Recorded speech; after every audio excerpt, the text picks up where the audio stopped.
既入此局，我不要稳妥，我要赢。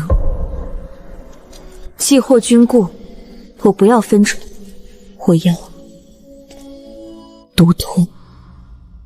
陛下为抬举心上人稳坐凤位，钦点3位女子入宫辅佐。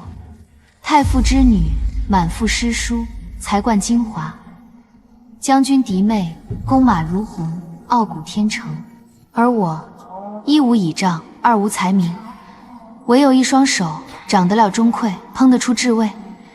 进宫前夜，祖父千叮万嘱，让我稳妥为主。陛下此番让你入宫，万事需多加小心。虽说必然会争夺荣宠，但祖父更希望你能安稳度过一生啊。孙女明白。凭什么？满目诗书者目中无君，扬鞭傲物者马踏宫阶。那个被扶上凤位的人，更是连斗大的字都不认得。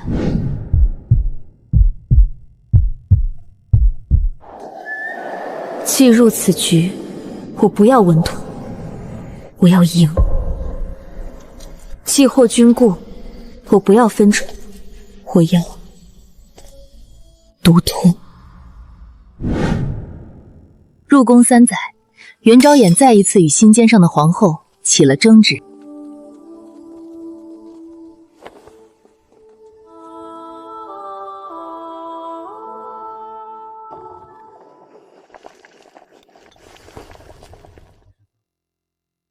你是3位贵人中的哪一个？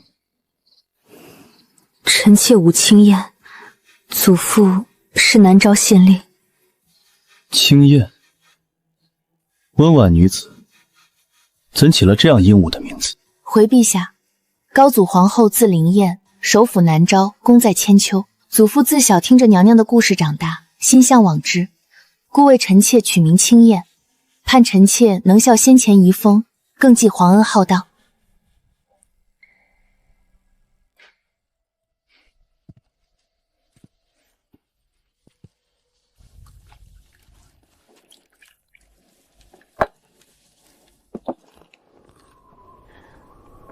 他若有你一半懂事，该多好。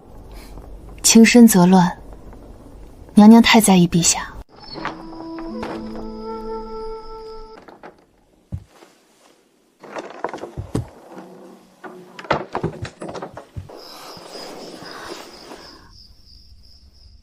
夜深了，陛下还是早些歇息。一夜无梦，天光半亮时，元昭衍已背对着我系腰带，腰侧那道旧伤从肋骨斜下去。昨晚我的指腹摸到过。昨夜朕有些醉了，这件事你忘记吧。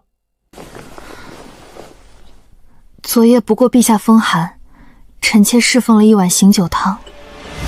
3年前帝后大婚，朕许你一生一世，一双人。昨日种种是他对誓言的背叛，必须抹去。朕记得你父母早逝，唯有一个兄弟在北关戍边，朕记他一功，封千户长。你在宫中也可安心些。多谢陛下恩典。我站了一晚上，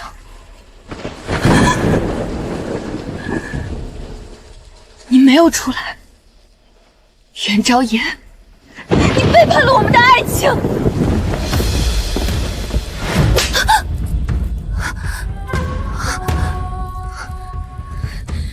谁给你的胆子，敢爬我男人的床？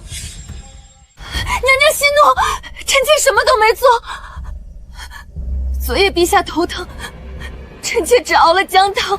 你认为本宫可欺吗？封后那日，你的誓言呢？你的真心呢？都被狗吃了吗？够了，皇后，你失态了。元昭衍，到底是我失态了，还是你变心了？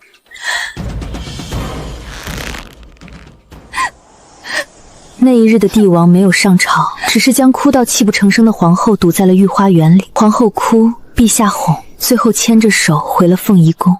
皇后娘娘诏，既然贵人这么喜欢煮姜汤，便为后宫所有太监宫女都煮上一碗才是。第一日，我在小厨房里熬了5个时辰，按各处名册一一分发。灶火从早烧到晚。第3日，手腕肿了。第7日，掌心里磨出一层茧，又被热碗底烫掉了皮。第10日，分汤的时候，木勺从手里滑脱。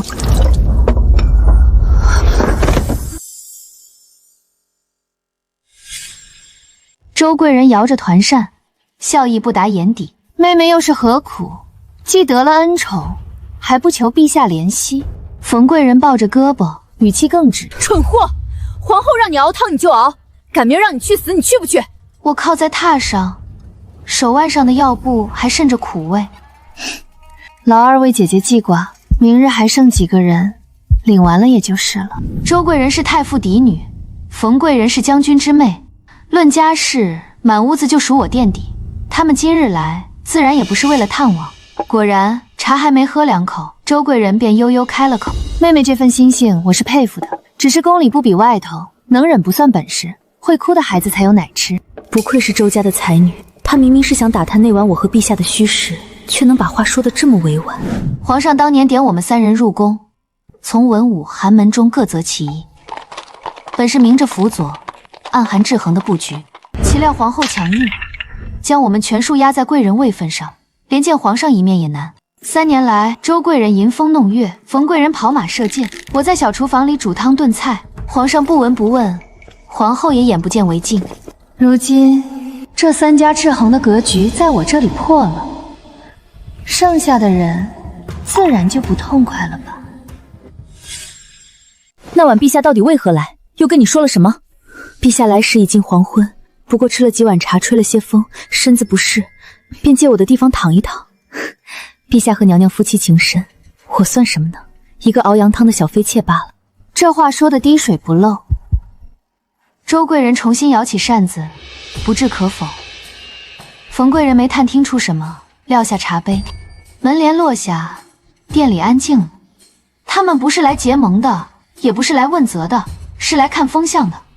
文臣之女，武将之妹，他们身后站着太傅府和将军营，而我能靠的唯有一颗烫过油、滚过水的心。最后一碗姜汤熬好后，皇后传下话来：即日起，3位贵人按例晨昏定省，不可懈怠。3年来头一遭请安，我来的最早，站在凤仪宫的台阶下，静静等着。周贵人随后到，朝我点了点头。冯贵人最后一个来，扫了一眼紧闭的殿门，马靴踩在石阶上，一声一声趾高气扬。太阳还没出来，规矩倒先出来了。妹妹说话可得仔细，小心话顺着门缝吹进去，被人听见，罚你熬汤。直到日头足了，殿门才大开。皇后坐在上首，暗品大妆，穿得跟封后那日一样隆重。一个人要心虚到什么地步，才会在请安这种日子把丰厚的衣裳穿出来镇场子？3人跪下行大礼，皇后未叫起身。3年来，本宫体恤你们，免了晨昏定省，却让有些人忘了自己是什么身份。这话是冲着我来的，我垂头不接。周贵人，你是太傅嫡女，读过书的，什么话该说，什么话不该说，你该比旁人明白。娘娘说的是。冯贵人，本宫敬你们冯家一门忠烈，但宫里不是教场，你这双不合时宜的马靴该换掉了。遵命。皇后满意了，靠近凤仪里，罐上的珠翠跟着晃动。她伸手扶了扶罐沿，接过宫女递来的茶。武贵人，你的身子可养好了？劳娘娘挂念，臣妾已大好了。本宫新得了一方徽墨，你记好了，便来替本宫磨一页。伺候笔墨的活计，连大宫女都不必亲手做，明显是故意折辱。我走到案前，蘸了水，弯着腰开始磨。不一会儿，手腕上的旧伤便隐隐发烫。娘娘这方墨，臣妾瞧着像是湖州贡上来的那批。听闻一共只得3方，一方在陛下御书房，一方在3朝阁老府上，第3方原来在娘娘这儿。可见在陛下心里，娘娘的分量跟外头的臣子是一样的。冯贵人，你笑什么？臣妾只是想起一桩趣事。什么趣事？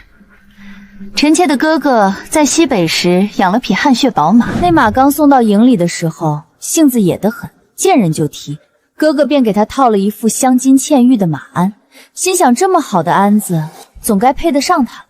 结果那马戴上鞍子以后，踢得更凶了。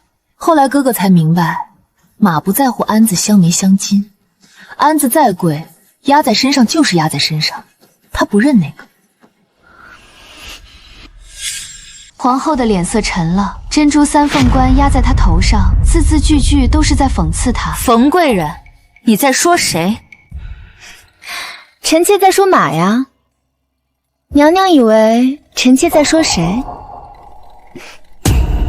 放肆！头上凤冠实在太沉，凤冠从发髻上滑脱，珠翠散了，金凤歪了，一颗东珠咕噜噜滚出去，停在冯贵人马靴边，满殿宫女全慌了，扑上去捡罐子。皇后尖叫起来，扯着她发髻的小宫女吓得手一抖，松开的手指上还缠着几根断发，皇后疼得眼泪都出来了，反手就是一巴掌。小宫女捂着脸跪下，另一个宫女慌忙去解被勾住的发丝，手忙脚乱间又把皇后的耳坠子扯了一下，皇后又是一声尖叫。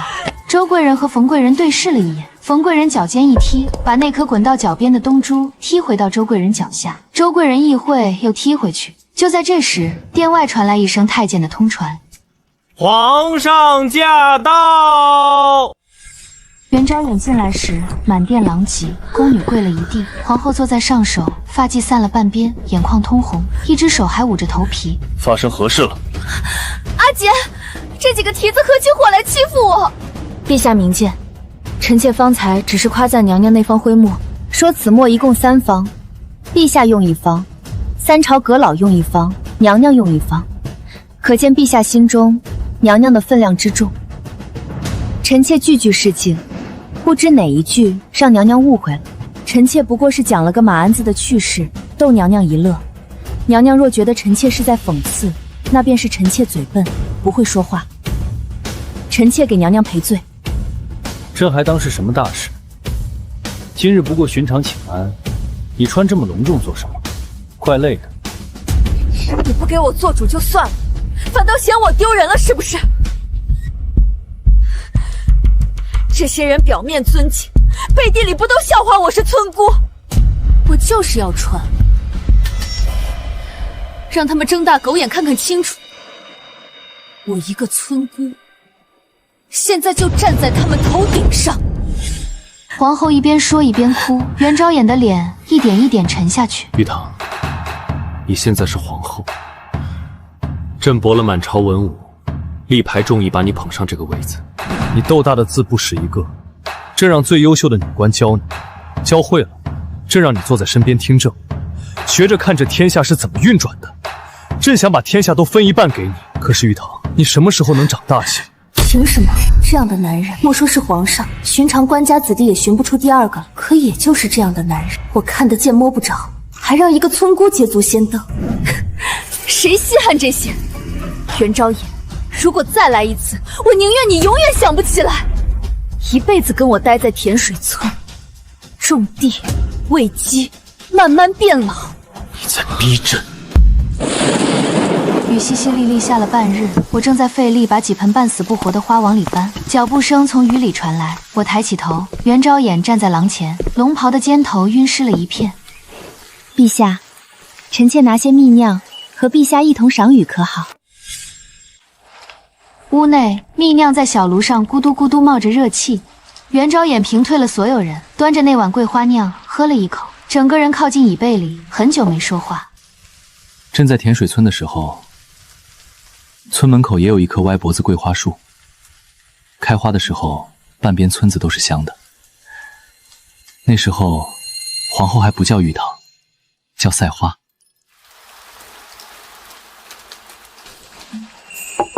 朕醒在破木板上，什么都不记得。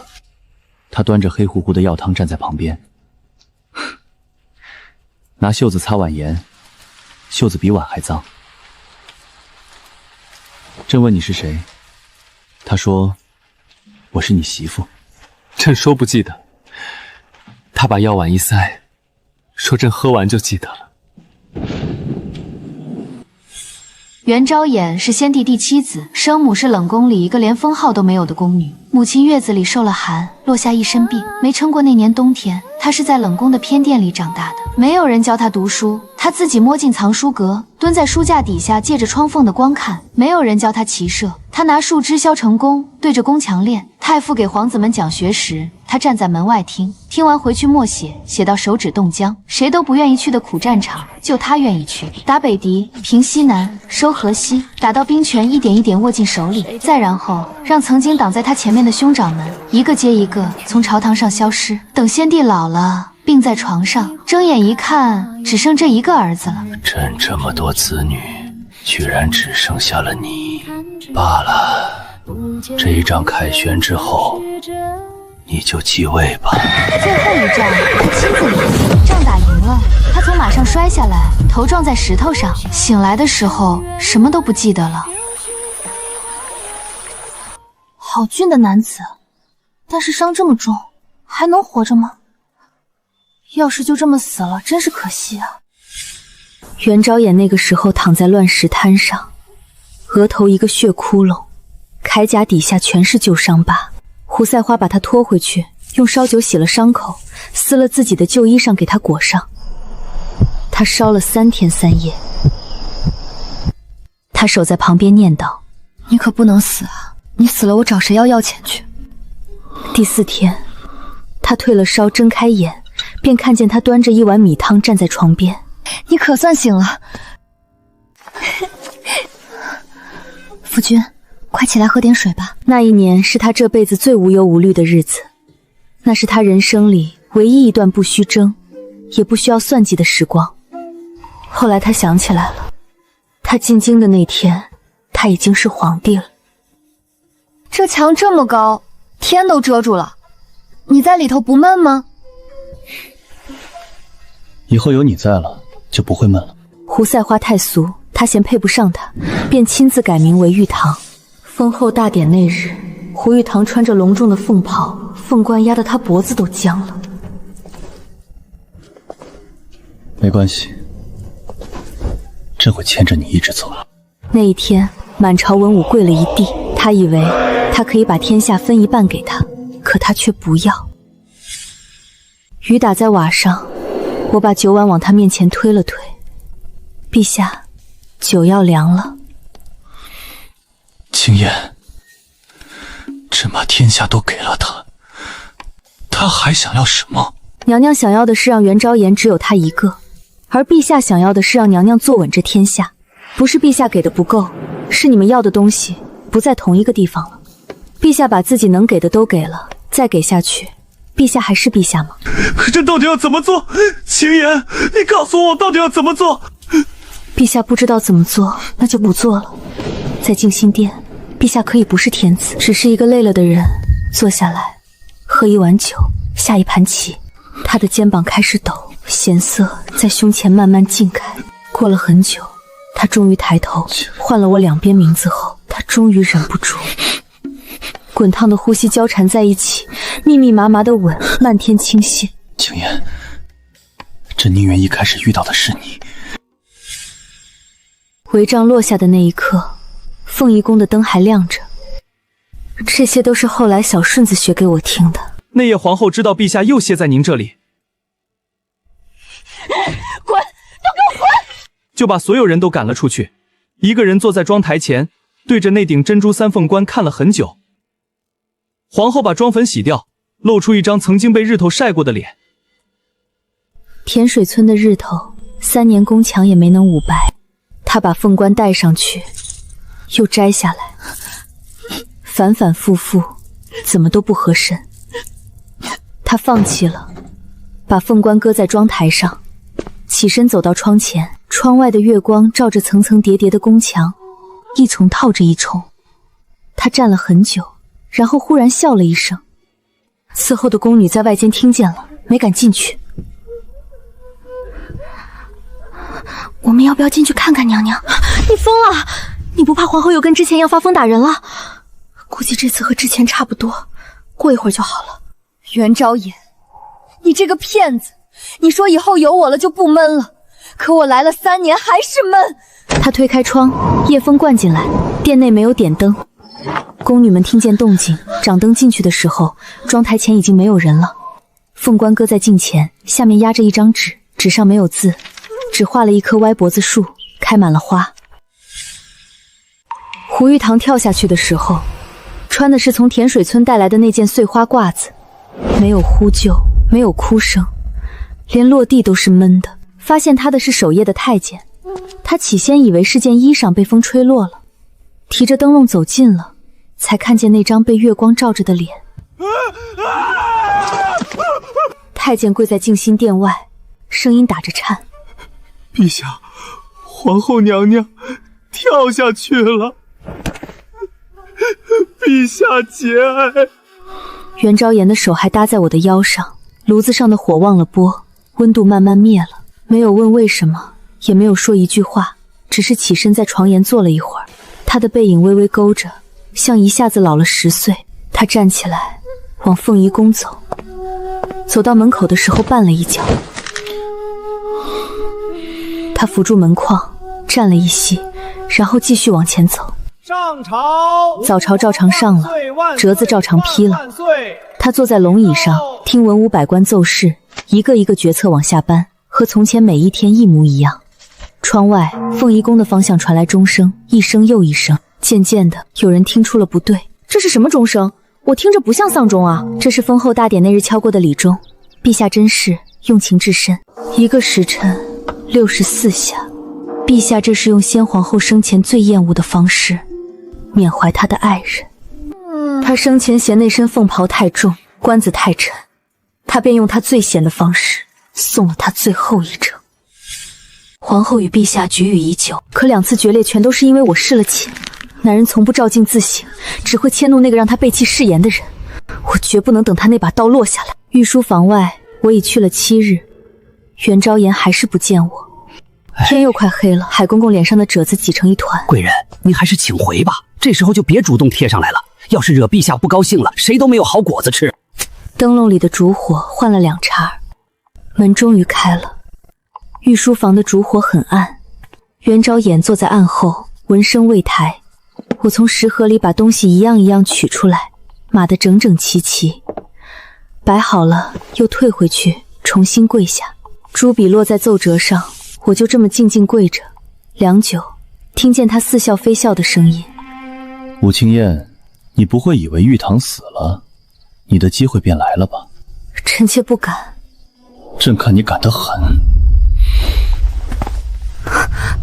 收起你的心思，不要把朕的一时兴起当成你的机会。他果然有杀了我的心思。臣妾来不是想要机会，臣妾是怕皇上伤心过度，不好好吃饭。臣妾煮的园子不如御膳房精致，酱烧豆腐也是乡间粗食。臣妾只是不想陛下身边连一个敢送饭的人都没有了。颈间的手指终于松动，他侧过脸，冰霜融化，有水在流。你不怕朕杀了你？怕，更怕陛下把自己饿死了。臣妾连怕的人都没有了。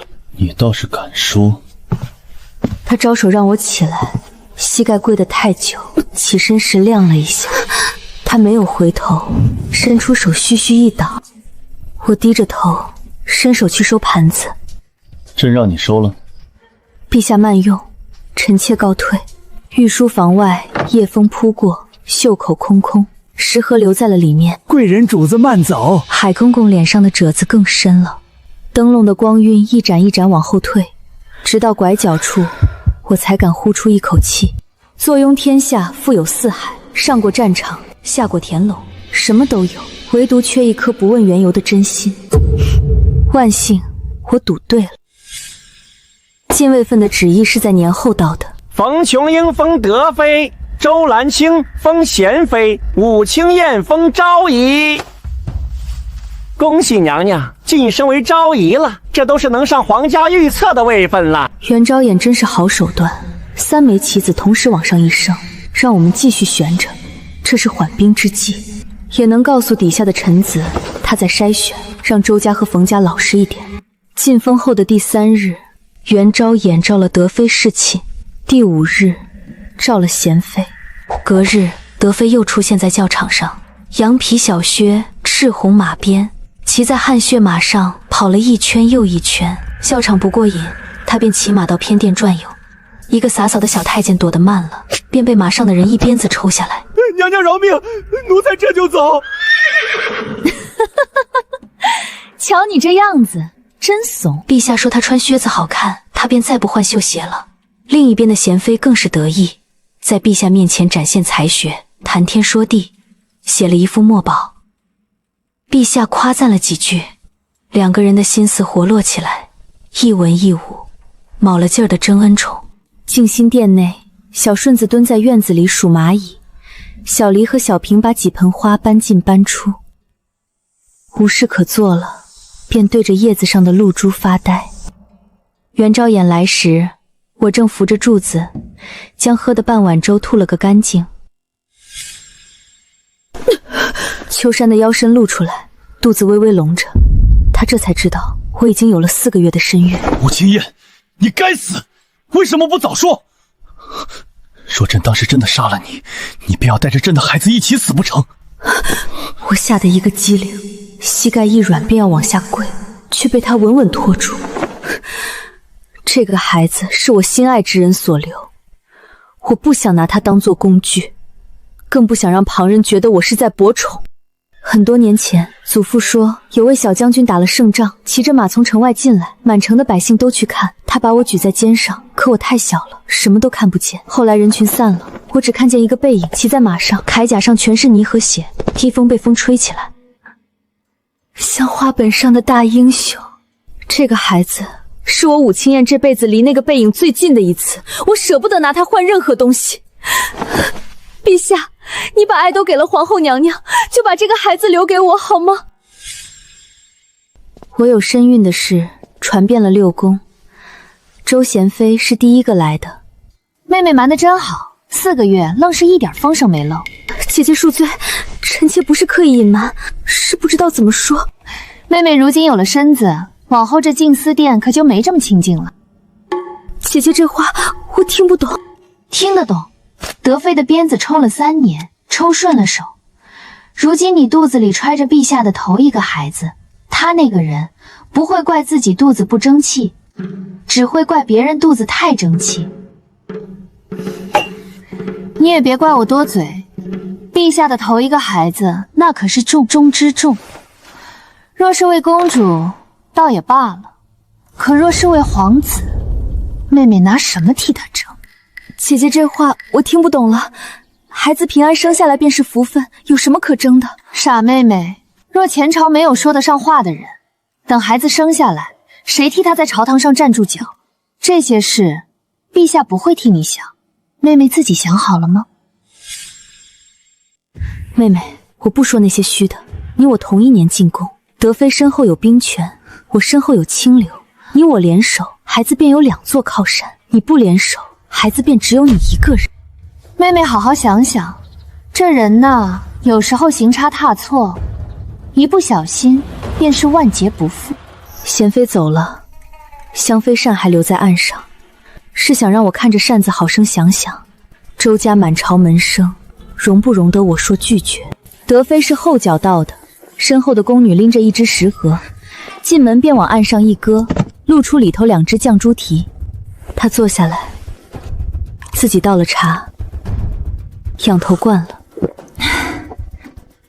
我嫂子怀我侄儿的时候就馋这一口，你尝尝。我道了谢，勉强吃了一小口，便没了胃口。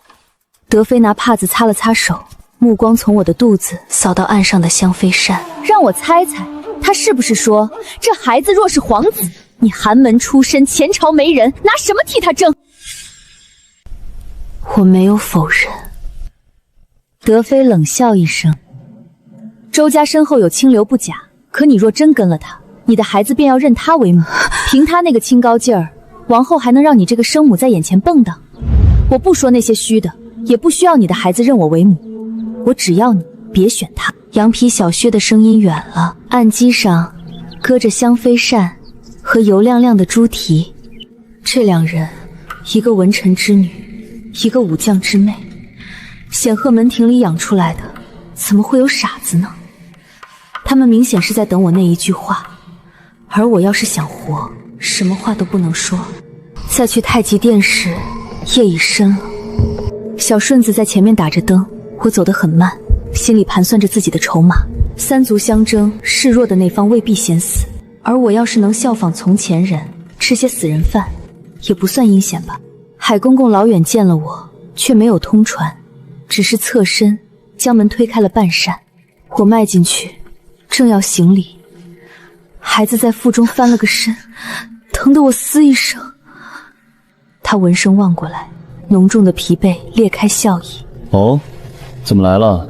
不是让朕别管孩子，要自己养吗？这会儿倒知道疼了。我的脸腾得红了，咬着嘴唇没吭声。那日在静思殿不是挺能说的吗？现在怎么哑巴了？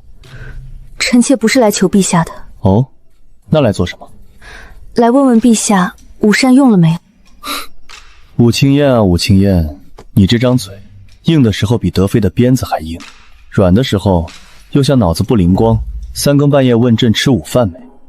我窘迫的脖子都红了，恨不得立刻找个地缝钻进去。到底什么事你不说，朕可真乏了。臣妾想自己抚养这个孩子，可以吗？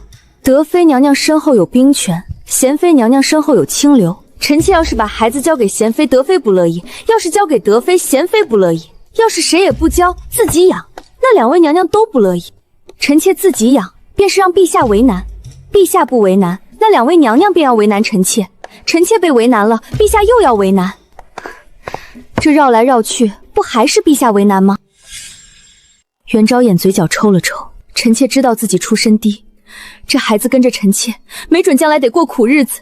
可这都是我肚子里掉下来的疙瘩，给了谁我也不愿意。眼泪终于不受控制地滚落下来，我胡乱用袖子擦着，哽咽地说不出话。话本上不是都说前朝后宫牵扯一片，天子也要权衡利弊，不能想做什么就做什么。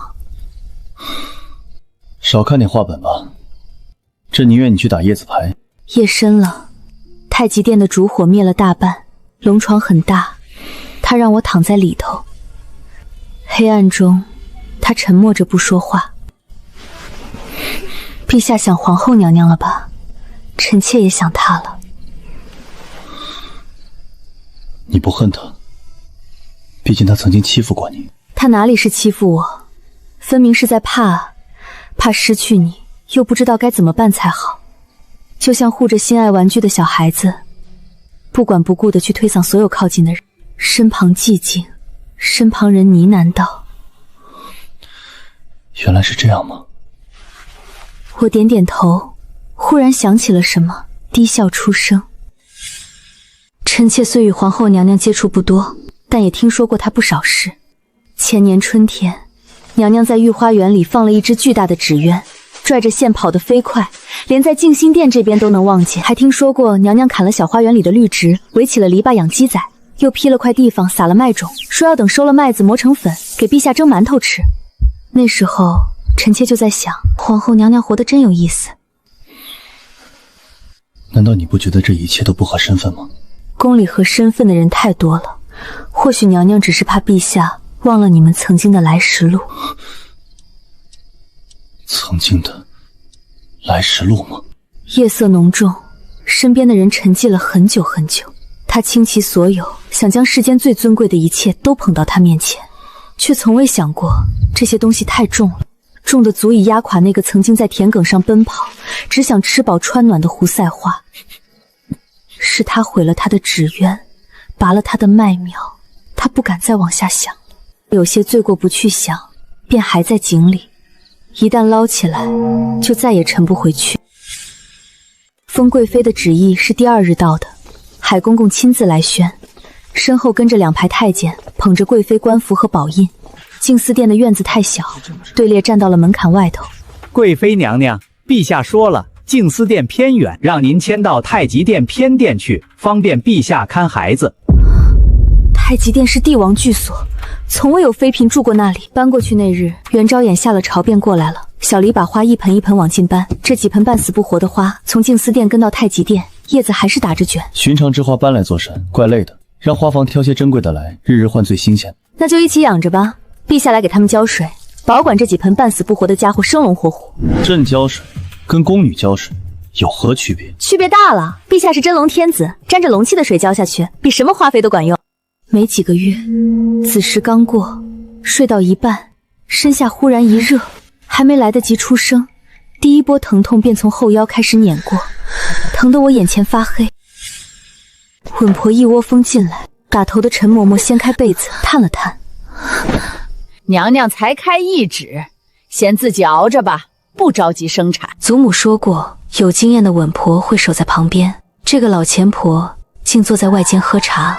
我嘶声喊小离，稳婆挡在屏风前阻拦。娘娘，西北急报，陛下在御书房谁都不见，太医院2个值夜的只会治头疼脑热。小顺子，你快把陈嬷嬷拖出去，再堵上她的嘴。剩下2个稳婆跪在角落发抖，我咬牙威胁他们：谋害皇嗣诛9族，谁好好把孩子接出来，赏银1000两，荣华加身。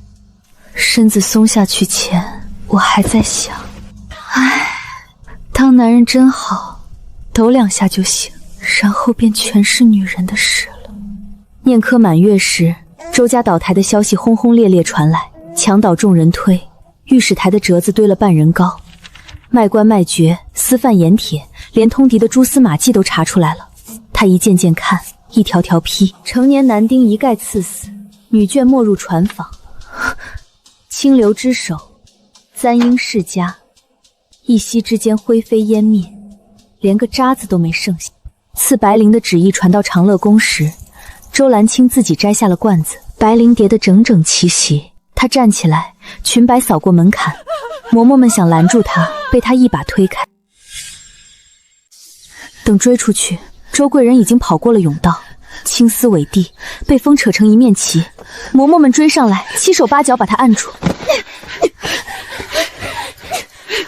袁昭言，你出来！我要当面问问你。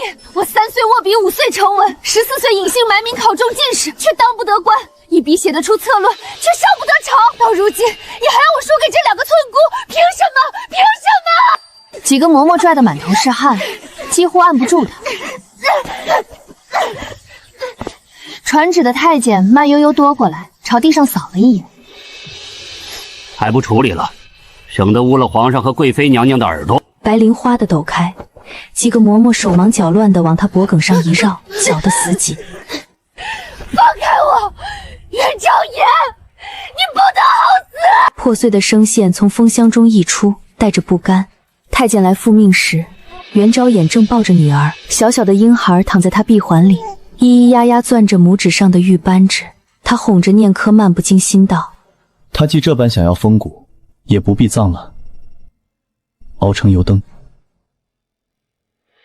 赐给翰林院的学子掌灯，让他夜夜看着文章策论，也算朕成全了他。袁昭言走的时候脚步很轻，可我压根儿没有睡着。我生产那日，到底是谁在搞鬼呢？西北急报，深夜扣宫，御书房灯火通明到天亮。太医院2位值夜的，恰好只会头疼脑热。稳婆是陛下指派的稳婆，可她奉的未必是袁昭眼的命。这些事单扔出来，每一件都说得通，串在一起，便不能说是巧合了。我从前算来算去，总以为自己是最危险的那个，如今再看，最危险的从来不是我，其实是满门金贵的周家，更是手握西北的冯家。他算准了一切，以皇后的皇后之位，让3族鼎离给了周冯2家机会，却没算到皇后会从凤仪宫最高的台阶上跳下去。于是他把我这颗棋子重新捡起来，捧得满宫都得仰着头看。周冯2家便坐不住了，死了一个皇后，来了一个武清燕，乡野丫头低贱之身，把他们的体面往泥里撵。人一急便出错，出了错便有了下刀的地方。周家先等不及跳出来，那便先拿周家开刀。他就在局外静静看着，也许还推波助澜了一把。冷汗越渗越凉。那日我但凡迟钝半分，只怕早已1尸2命。他只需要在事后红着眼眶查来查去，然后周家满门抄斩，冯家连坐，干干净净。念科5岁开蒙，是袁昭言亲自教的，一笔一画在宣纸上写出袁念科3个字。等教会了，便教他读纸上的字。念科读得奶声奶气。朕的念科比翰林院那帮老学导聪明。那念可帮父皇批折子。他抓起朱笔，在一道请安折子上画了个歪歪扭扭的圈。念可真棒。那父皇把念科批好的折子发回去了。檐下传来滴滴答答的雨水声。袁昭眼翻了个身，将我拢进怀中。武清燕，朕想了很久，有些事该放下了。朕还记得念科生下来那日，朕从御书房赶过来，你躺在床上，脸白得像纸。你抱着朕叫朕阿简。那时候朕想，若你醒不过来，朕这辈子便又欠了一条命。朕想好了，等这次农耕季节回来，便封你为后。在我挑选皇后服饰之时，我收到了林君的信。我本还在疑惑，为何这个月的通信比以往早些，打开才知道，陛下在农祭途中遇到一位姑娘，与先皇后生得一般无二，銮驾已停了3日，归期未定。好个和先皇后一般无二。袁昭眼上午回宫，就让那姑娘住进了太极殿，而午后让我从太极殿偏殿迁出去的旨意就到了。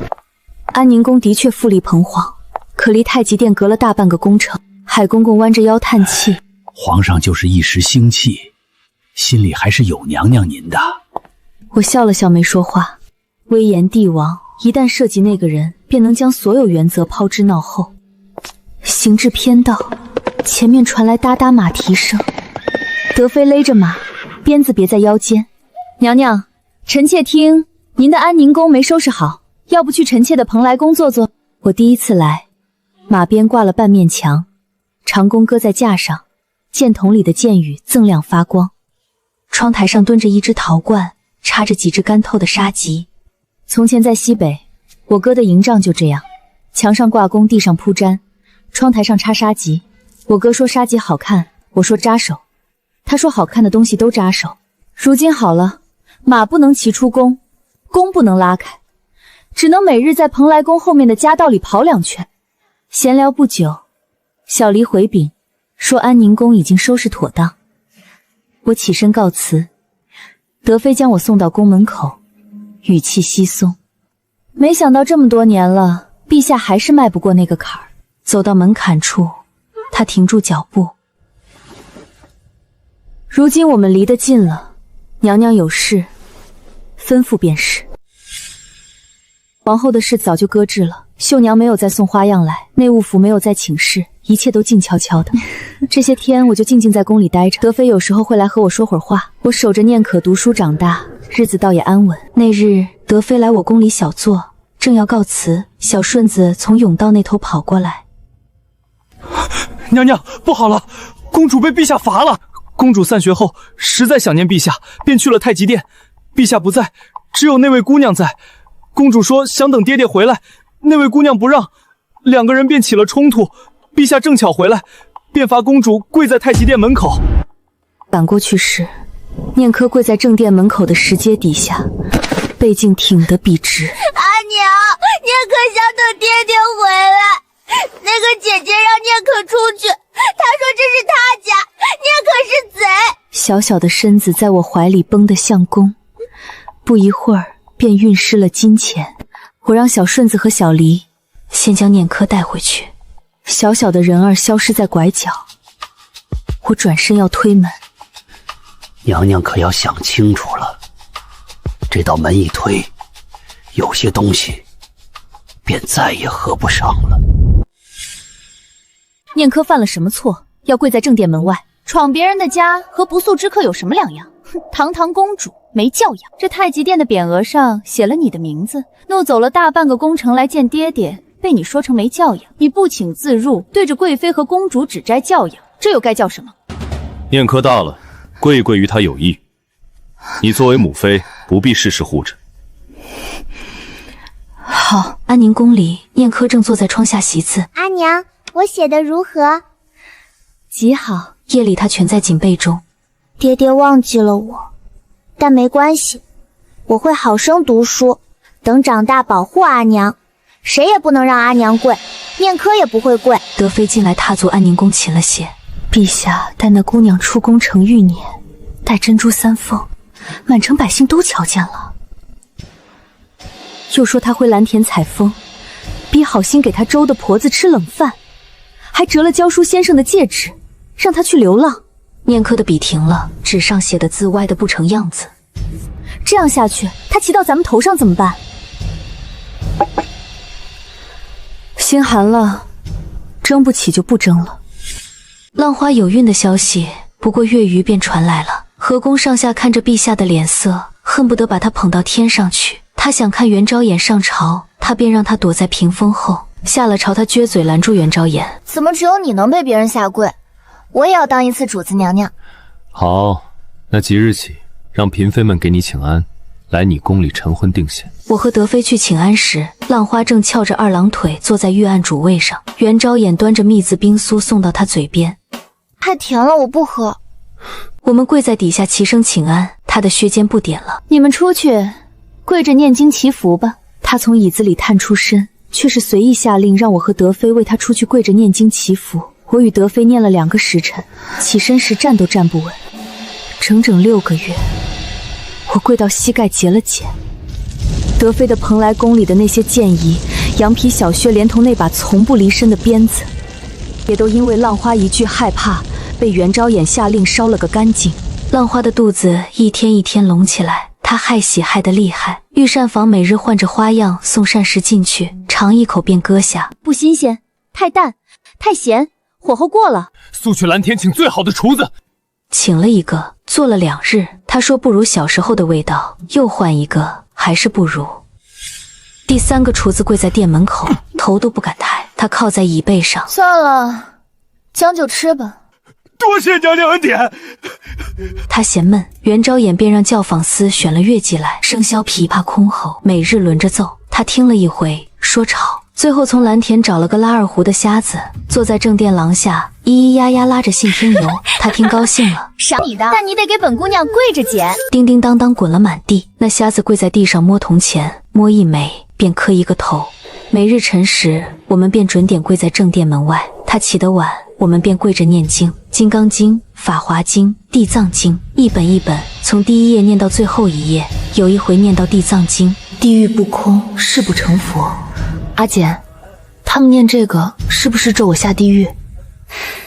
你说是就是。于是那一日，我和德妃因为犯了口业，一人挨了2巴掌。8个月时，浪花的身子重了，她歪在凉榻上，望着跪在门外的影子，忽然觉得无趣。没意思，你们俩滚回宫里去吧。退下时，我听见浪花跟元昭衍说我跟木头一样，没意思。不如德妃气鼓鼓的，还不得不配合，这才好玩。凭他那张脸，若是再生下个男孩，下一个皇后不是他还能是谁？我回头望了眼巍峨的太极宫，要是没有他就好了。我猛然回过神，发现自己说错了话。他没有追问，眼神转了转。罢了，我这儿得了些好茶，去我那儿坐坐。蓬莱宫已经彻底换了模样，宫影渐逝，如今只剩下挂钩头下的影子。每日跪在太极殿外头念经的时候，我也那样想过，时时想，日日想，想着想着便明白了，怨念除不掉人，决绝的念头才会。念科有多久没见爹爹了？若那个孩子真的生下来，陛下眼里还容得下念科吗？容得下吗？念科本就是公主，若浪花生下的是男孩，我们母女一失宠，拿什么跟浪花竞争？我沉默了很久，茶凉透了。姐姐，我该怎么做才能保护好念科？我自己倒也无所谓，只是我的念科不能陪着我受苦。胎儿过大，十有八九是要难产的。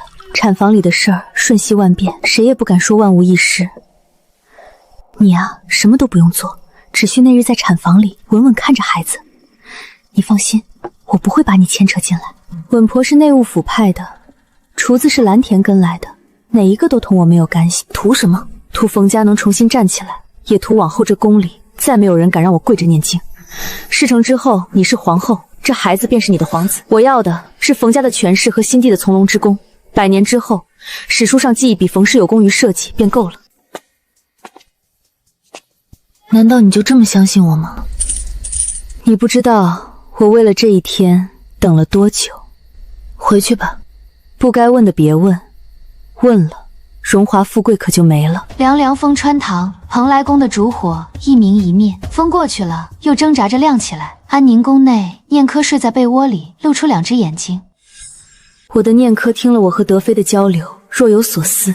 他都知道找别人帮忙要交换筹码，不会有人白白替自己做事。德妃今日说的这些，不过是障眼法。他要的从来不是浪花死，浪花死了，不过少一个争宠的妃嫔。他要的是浪花生下皇子，然后元昭衍死。皇子一登基，他便是辅政太后，冯家便是拨乱反正的忠臣。可元昭衍怎么死，总得有人杀。谁杀？我武清燕杀。弑君的妖妃伏法，冯氏护着幼主登基，史书上记的是他冯琼英的忠肝义胆。而我抱着那个孩子被推出去的时候，武家满门便是替罪羊，知道诱饵底下是钩子，咬住了便拔不出来。阿娘，诱饵念珂不吃，阿娘也不吃。念珂，你要记住，诱饵不是不能吃，是要吃的直。有的诱饵被吞下去，连骨头都不剩；有的诱饵咬钩之前，便先想好了从哪边脱身。如果面前有2个诱饵，一个给你铺路，一个给你许诺，你选哪个？那就选必赢的那一个。那谁是必赢的？这宫里头谁站得最高，谁便是必赢的。阿娘，我知道了。德妃想让我成为一个被逼到墙角、无可奈何下，只能选择为她操鞭子的刀。她以为我还是9年前初进宫时唯唯诺诺的小妃嫔，没人脉，没地位，犹如后宫的一叶浮萍。9年了，她怎么还看不清楚？她的冯家被拔了权势，一日不如一日。我身后的武家虽然升得缓慢，可步步都在往重要的地方安插。这些高傲的世家不过是有幸站在风里，便以为风是来捧他们的。可风只是路过，顺便把站不稳的人连根拔起。浪花生产那日，京城下了入冬以来最大的一场雪，惨叫声从门缝里挤出来，稳婆端着血水进进出出。元昭衍在殿外焦急地来回踱步，甬道外悄无声息出现银辉银甲，是西北大营的甲胄。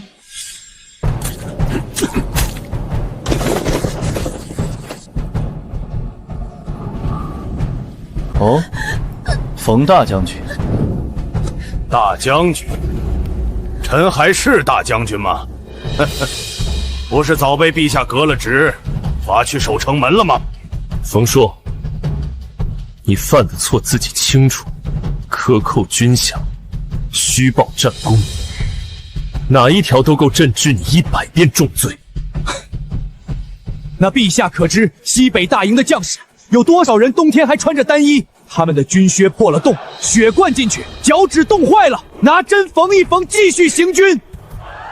臣问户部要银子，户部说军饷已拨，银子呢？都拨到那些清流口袋里去了。臣不克扣，将士们便要冻死在大雪里。虚报战功，是陛下不想看到臣功高震主，怕西北大营的将士只认冯硕，不认天子，就连臣的妹妹也要匍匐在2个贱人脚下。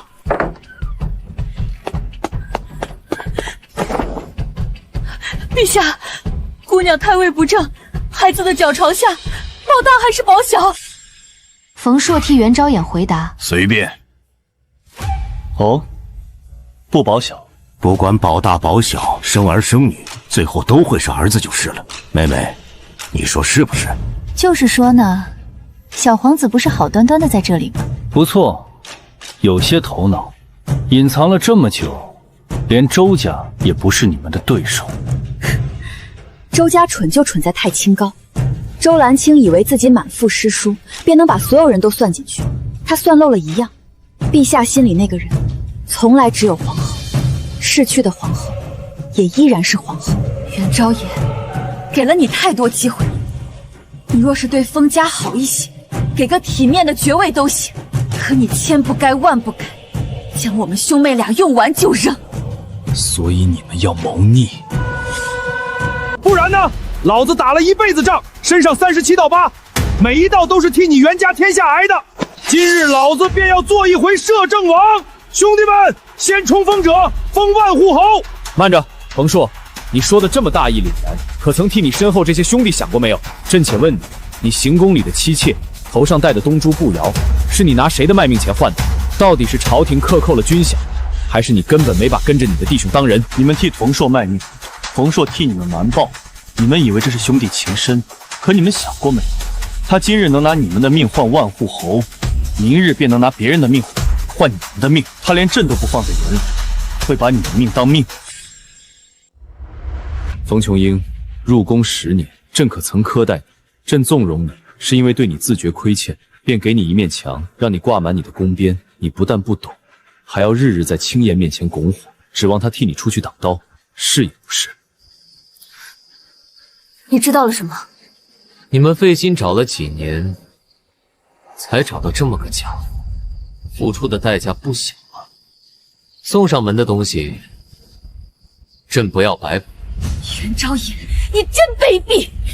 承让承让，你们既要名又要权，以为朕是你们的猎物，可你们忘了，猎人走进陷阱的时候，手里是端着弓的。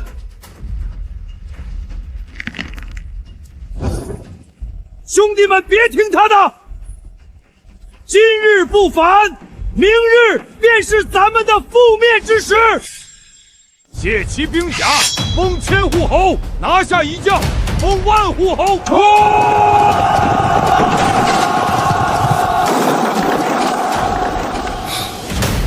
蠢货！你们出现时，朕连眉头都没皱，你们就该小心了。拿下，不必留活口。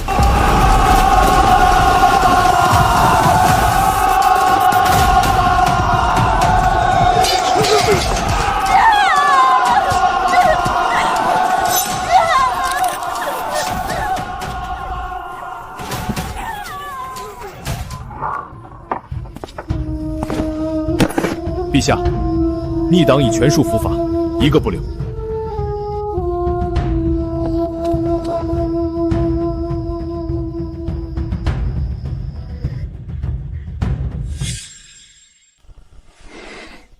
是。青燕，朕给你机会，不是让这个孩子出生的。可这是陛下的孩子。青燕，这么多年，你还是没变。陛下，浪花姑娘气血耗尽，撑坏了母体，老奴用尽了药，如今只剩下最后一口气了。知道了。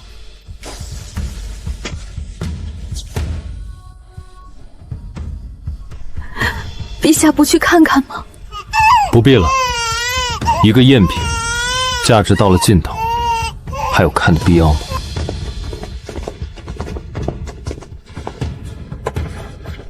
把屋子里的东西都换了，脏。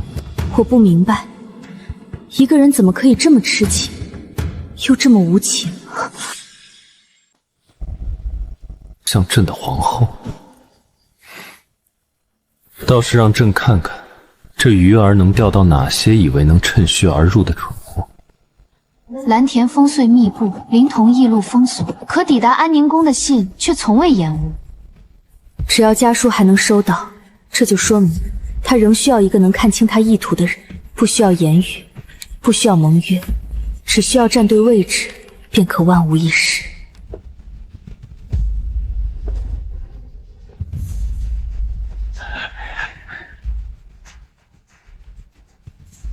武士女青燕，秉德柔家，今客册为皇后。珍珠三凤最大的那颗东珠，恰如8年前落在我脚下的那一颗。父皇万岁万万岁！来，朕牵着你，别怕。12年了，后宫终于只剩下我一个女人。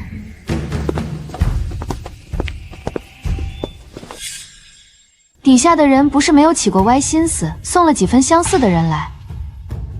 拖出去吧。第2日，进县的官员便被罢了官，全家流放去了苦寒之地。玉娘学会了走路，迈着2条短腿在公园里横冲直撞，小顺子追在后面，气喘如牛，帽子掉了都不敢捡。嘿，小顺子，你找不到我了吧？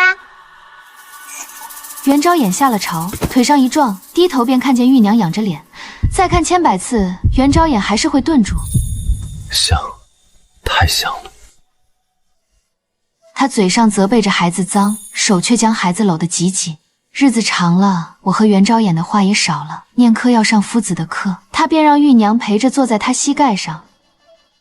父皇会给你请翰林院最好的大儒，会给你找来最好的金丝绣鞋。朕的玉娘啊，一定要快点长大。念科渐渐大了，能帮助他辅佐一些朝政。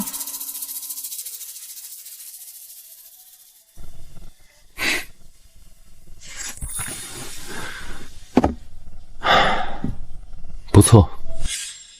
每次我带着念科，玉娘都会故意来找袁昭眼撒娇。我坐在下手，念科站在我身侧，低眉敛目，仿若木雕。我不是什么慈母，更不是圣人。若当年我不留下他，那留不下的便是我了。袁昭眼主动给的，可以肆无忌惮；可若是犯了禁地，他处理起来便跟扬一把灰一样简单。原以为时间还很长，这个孩子可以受了风寒，也可以失足落水，却没算到他能和皇后长得一模一样。百般算计，不如命运轻轻一拂。玉娘曾经最爱抱着我撒娇，姐姐最厉害。可自从上了学堂，身边围着一群哄她捧她的小宫女，她便慢慢离我远了。她慢慢长大，成了别人手里的一把刀，刀锋转向我和念科，寒意已至。年岁渐渐大了，袁昭眼的身子越发不好，北境战场上留下的旧伤，每到阴雨天便发作。此后凡奏章呈递，需2位公主双印并押，去一不可。玉娘不看奏章，只看落款与印章。此人浮躁，不宜重用，尚有商榷，暂缓施行。念科来请示，不论对错，袁昭言只道玉娘聪颖，不喜陈俗。待念科下去，他像没事人一样转过身，走，陪朕去后院钓鱼。他执意要亲自执竿，可一竿下去，鱼钩甩空，鱼线缠在柳枝上。这些不过是消遣，没什么要紧。朕当年在北疆3天3夜没合眼，照样一箭命中敌将甲胄。是，臣妾听说了。陛下当年一箭双雕，吓得敌军连夜退30里。那是自然。他又絮絮叨叨开始说起以前的事，我听着时不时应2声。我知道他今日唤我来不是为了钓鱼，是在等我主动提起玉娘的前程。他和从前一样，想着给我些体面。可如今雏凤大了，老凤再畏缩退让，岂非有些不合时宜了？西边的云堆压过来，湿密的雨打在湖面。宁珂如今也20有2了，是该想想婚姻大事了。朕前些年提的几个才俊，哪个不是人中俊杰？他一个都看不上。话虽说的调侃，眼底却无笑意。难不成他还有别的想法不成？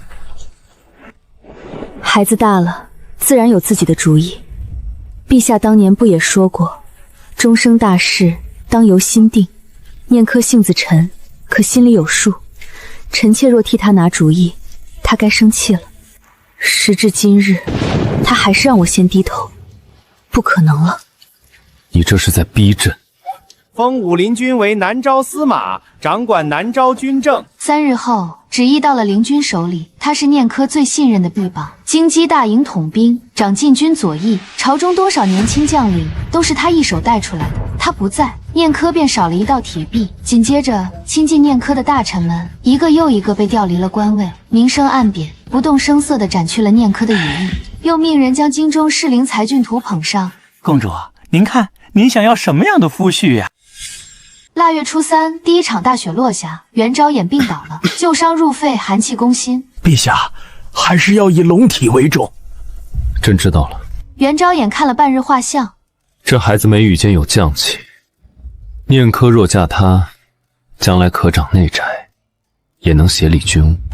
圣旨刚写了几笔，整个人便倒地不起。袁昭眼昏睡了3日，做了3日的梦。他梦见甜水村的秋田，蝉声如沸，稻浪翻涌，胡赛花蹲在田埂上啃生南瓜，泥巴粘在嘴角，回头冲他笑。喂，哎，阿姐，你发什么呆？快来吃啊！他笑了，伸手去接，可瓜没接到，手却沾了一把泥，土墙变成了宫墙，稻田变成了血泊。袁昭言，你这个骗子！你说有我就不闷了，可我来了3年，还是闷。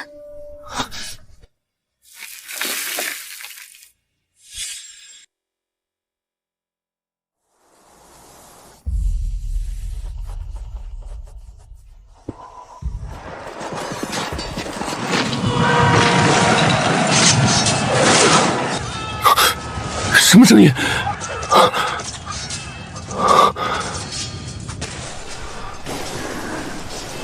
是几个不听话的工人已经发落了，不碍事。你快睡吧。玉娘呢？玉娘怎么没来？她去哪儿了？玉娘感染了风寒，父皇好生养病，病养好了就能见到玉娘了。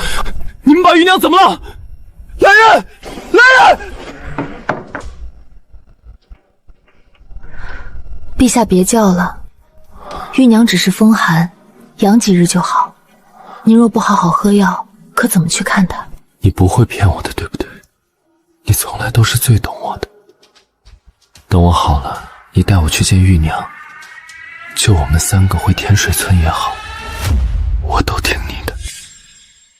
好，青颜答应陛下，等您好了，臣妾亲自带您去见玉娘，你们一家团圆，再也不分开了。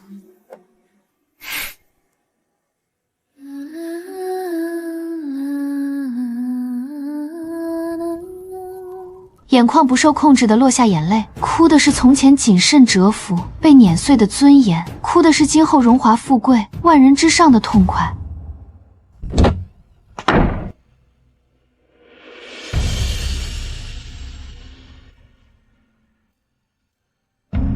这人间至高无上的权力啊，原来并非天生，它是用无数个被践踏的日夜，一寸寸从尘埃里挣出来的。